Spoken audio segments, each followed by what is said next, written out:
hidup ini yang berkata, bukan jenengan. Ana itu bukan anak kita, anak Allah. Makanya terus kalimatnya mengatakan fa'budun, Muhammad suruhlah mereka untuk menyembah aku. Aku Pak, bukan aku makhluk loh gini gini.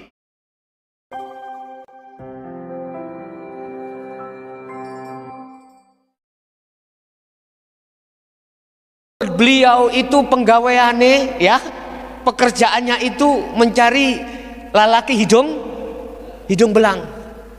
Tapi mengapa hanya gara-gara memberikan minum terhadap seekor anjing ya, Allah ampuni semua dosanya, kemudian dia diangkat untuk masuk surga. Akal nggak jangkau Pak, nggak jangkau. Inilah yang dimaksud di dalam makalah Syekh Ibnu Athaillah, amalia sedikit manakala dibarengi makrifat Allah. Makrifat Allah ya, maka jangan kau anggap enteng dan sedikit. Ini lebih berbobot, lebih berat dan lebih banyak daripada amalia-amalia yang tidak disertai makrifat pada Allah hati ini. Al-a'malu suwarun qaimatun wa arwahuha wujudu sirri ikhlas fiha.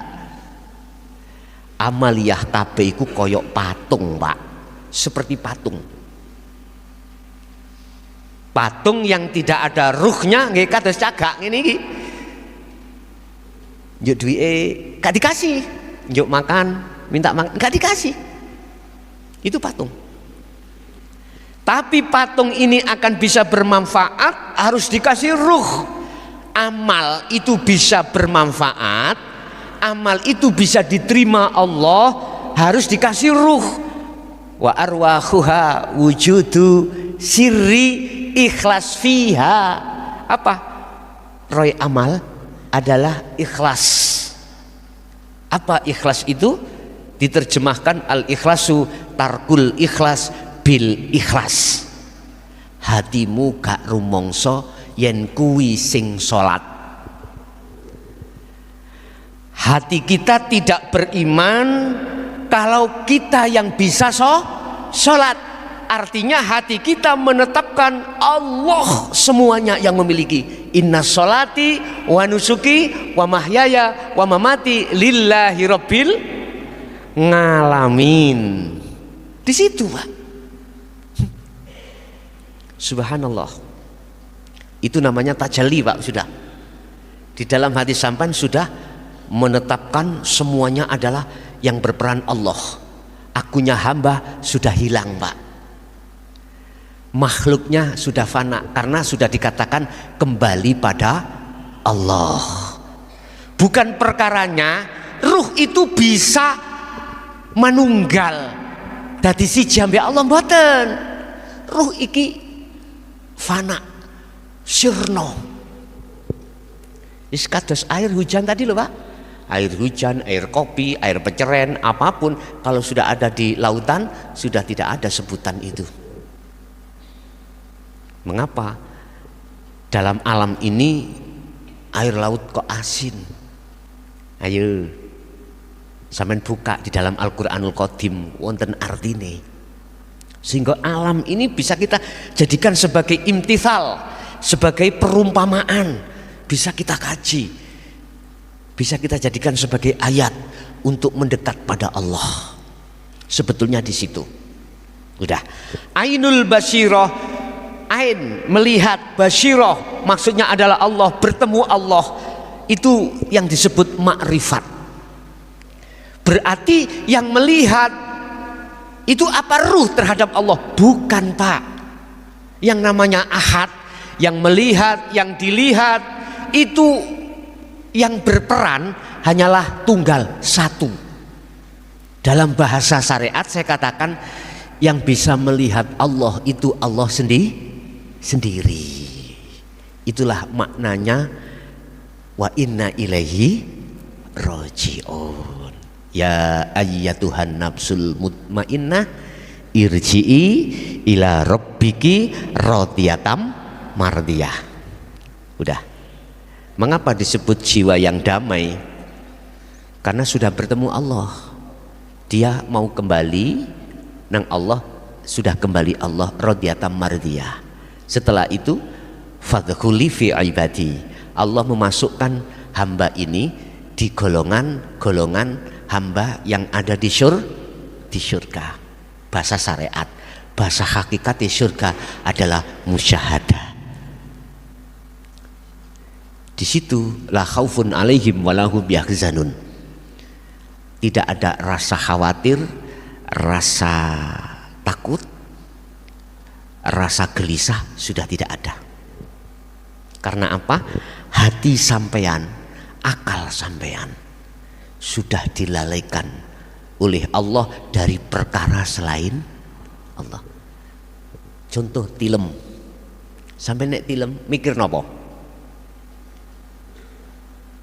Halo, wis gak mikir napa-napa ta? Penak lah ngeten nggih. Nggih nek waktu sampean tilem ketemu Kanjeng Nabi atau tilem gak bermimpi, tapi bagaimana kalau kita tidur mimpi dikejar anjing, mimpi dikejar orang gendeng, melayu mboten? Susah. Makanya mimpinya ahli hijab dengan ahli syuhud tidak sama. Mimpi kita yang belum bisa kembali pada Allah itu enggak sama dengan mimpinya beliau-beliau yang sudah ma'rifat pada Allah. Kita kembali kepada Allah dengan cara mudah. Kuncinya ada di dzikir sirul asror yang dilahirkan di dalam tauhid la ilaha illa anta. Mengapa di situ ada subhanaka inni kuntu minadh-dhalimin? Sebetulnya kita itu gelap, Pak. Ketika su'aul basyirah ke ainul basyirah, pembersihan itu kita dalam keadaan gelap roh ini.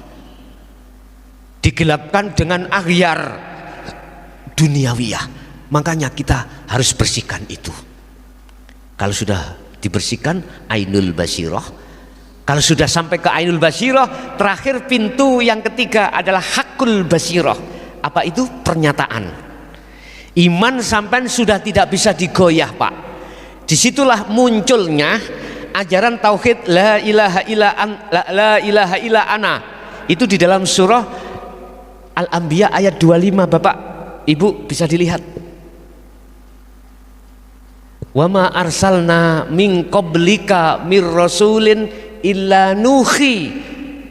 Muhammad, tidak akan kuutus rasul sebelummu, kata Allah, termasuk dirimu Muhammad, kecuali harus membawa puncak tauhid, puncak zikir.